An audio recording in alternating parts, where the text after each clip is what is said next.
Assalamu alaikum dear students, welcome to AZ Publisher. Today we are going to start a new lesson of Modern English Class 1. The unit number 7. The name of this chapter is A Healthy Life. एक सेहतमंद जिंदगी. My dear students, there is a theme healthy personal, state and drug education. The sub-theme is personal cleanliness and hygiene use of water after using the washroom. इस chapter में हम पढ़ेंगे कि कैसे हम अपनी लाइफ को हेल्दी रख सकते हैं, कैसे ख़ुद को साफ़ रखते हैं, अपनी सोसाइटी को साफ़ रखना, क्या चीज़ खानी चाहिए क्या नहीं, वॉशरूम के इस्तेमाल के बाद पानी का इस्तेमाल करना चाहिए. My dear students, let's start now. The question number 1 is on the page number 75. Look at the picture and tell what you see. Picture को देखें और बताएं कि इसमें क्या आप देख रहे हैं. I see there is a boy who is brushing his teeth, cutting his nails and bathing. My dear students, यहाँ पर एक बॉय है, वो अपने टीथ ब्रश कर रहा है, अपने नेल्स कट कर रहा है और नहा रहा है. Let's talk. Do you keep yourself clean? How? I keep myself clean by bathing, cutting my hairs and cutting my nails, brushing my teeth, etc. The question number 2 is, do you like to live in a clean place? Yes, I like to live in a clean place. A healthy life. On the page number 76. Let's start now. Why is it necessary to keep ourselves clean? आप सफाई रखना, साफ सुथरा रहना हमारे लिए ज़रूरी क्यों है? Because clean body makes a healthy brain and healthy mind. The question number 2 is, what is cleanliness? Cleanliness क्या है? ठीक है, तो cleanliness is a habit of maintain body, home and surroundings clean. As in our Islam, Hazrat Muhammad sallallahu alaihi wasallam stressed on cleanliness. He said that cleanliness is the half of faith. Cleanliness जो है मतलब सफाई निस्फ ईमान है. Let's start the reading. Anything that has dirt or stain on it is not clean. When we remove dirt or stain from a dirty thing, it becomes clean. कोई भी ऐसी चीज़ जिस पर दाग हो या कोई गंदगी हो वो क्लीन नहीं होती. जब उससे हम दाग या गंदगी रिमूव करते हैं तो वो साफ़ हो जाती है, क्लीन हो जाती है. Let us see how Ahmed keeps himself clean. He is Ahmed and he keeps himself clean. Ahmad is 6 years old. Ahmad 6 साल का है. He likes to keep himself clean. उसे अपने आप को साफ रखना पसंद है.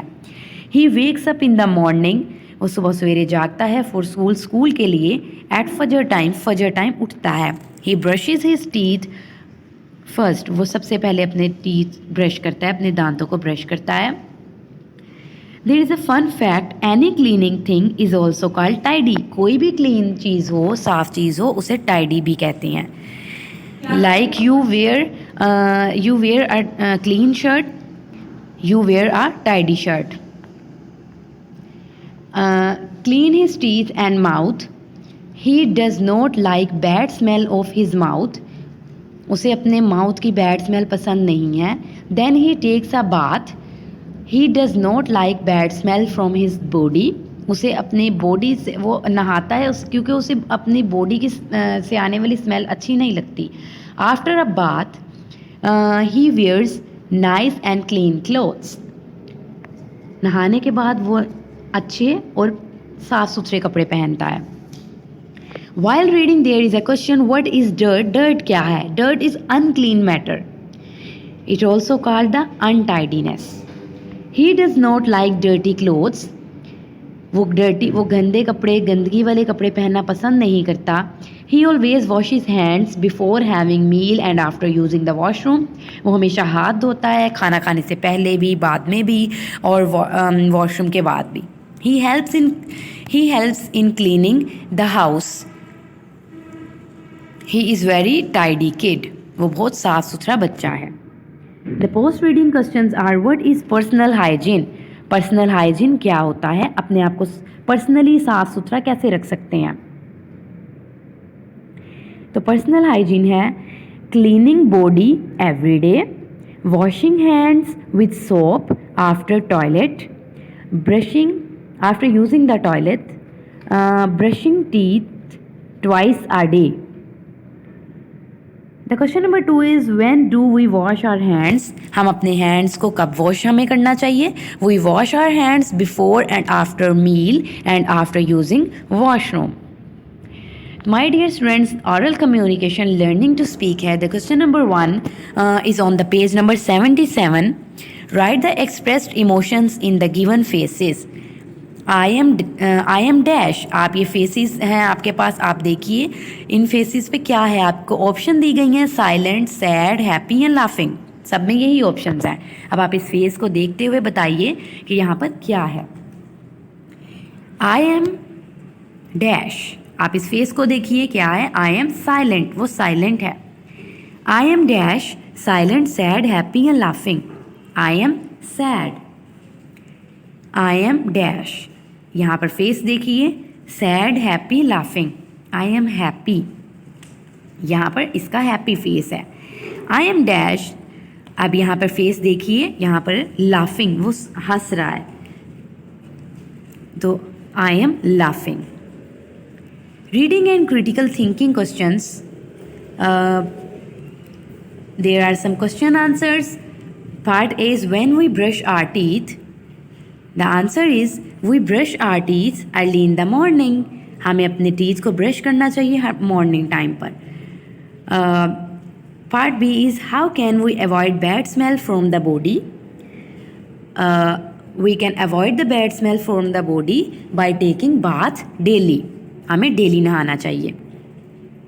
The question number 2.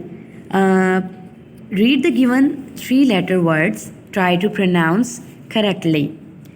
There are some 3-letter words like 1, hut, jar, nut, cat, pencil, bug, ladybug. Okay, my dear students, हम इन्हें sounds के साथ भी पढ़ सकते हैं. Like 1, ha at hut, j ar jar, na at nut, k at cat, pencil, bug, bug. Now we will do the question number 3 on the page number 78. Rearrange the given words to make sentences. This is very interesting question. The part आपके पास यहाँ पर जो sentence दिए गए हैं वो rearrange करने हैं, arrange नहीं है, आपने इनको rearrange करना है. The part is eats he apple. तो हम इसको arrange करेंगे. He eats apple. My dear students, subject comes first. Subject सबसे पहले राइट करते हैं और ऑब्जेक्ट जिस पर काम हो रहा होता है वो हम सबसे लास्ट पे राइट करते हैं. सब्जेक्ट सबसे पहले और ऑब्जेक्ट सबसे लास्ट में आता है. और सेंटर में हम राइट करते हैं form of verb, doing words, जो वर्क होता है. He eats apple. The part B is fun me makes of he. तो हम इसे राइट करेंगे he makes fun of me. He makes fun of me. The part C is became they friends. इसे rearrange करते हैं. They became friends. They became friends. The part D is were each other talking they two. तो इसे arrange करके write करते हैं. They were talking to each other. They were talking to each other. There are some vocabulary words. The question number 1, read the given words with their meanings. इन words को इनके meanings के साथ पढ़ते हैं. Let's start now. Neat. Neat means clean. Neat होता है साफ और क्लीन भी मीन्स साफ. बाथ, नहाना. Cleaning body with water and soap. आप अपनी बॉडी को वाटर और सोप से क्लीन करते हो, मीन्स नहाते हो. Nice, good. Dirt, dust. Dirt गंदगी और डस्ट भी होता है गंदगी. टाइडी, साफ सुथरा, नीट एंड क्लीन. मील, खाना, food. Now we will do the question number 2 on the page number 79. Read the given names of the objects in the classroom and at home. This is also very interesting question and also the activity.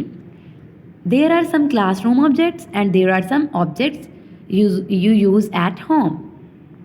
तो ये इसके बारे में आपको पता होगा कि जैसे क्लासरूम में आपके पास chair, bench, board like white board या black board, school bag, book and pencil, ये सब ऑब्जेक्ट्स आपके क्लासरूम में होते हैं. अब हम बढ़ते हैं जो ऑब्जेक्ट्स हमारे होम में होते हैं like sofa, TV, bed, washing machine, lamp and clock. ये सब चीज़ें, ये सब ऑब्जेक्ट्स हमारे घरों में होते हैं, हमारे होम्स में होते हैं. There is an activity make students clean the class and arrange their classes properly. आप सब स्टूडेंट्स मिलकर अपनी क्लास को 2 से 3 मिनट्स के अंदर अंदर क्लीन करें और अपनी क्लास को प्रॉपरली अरेंज करें. My dear students, hope you will understand. Allah Hafiz.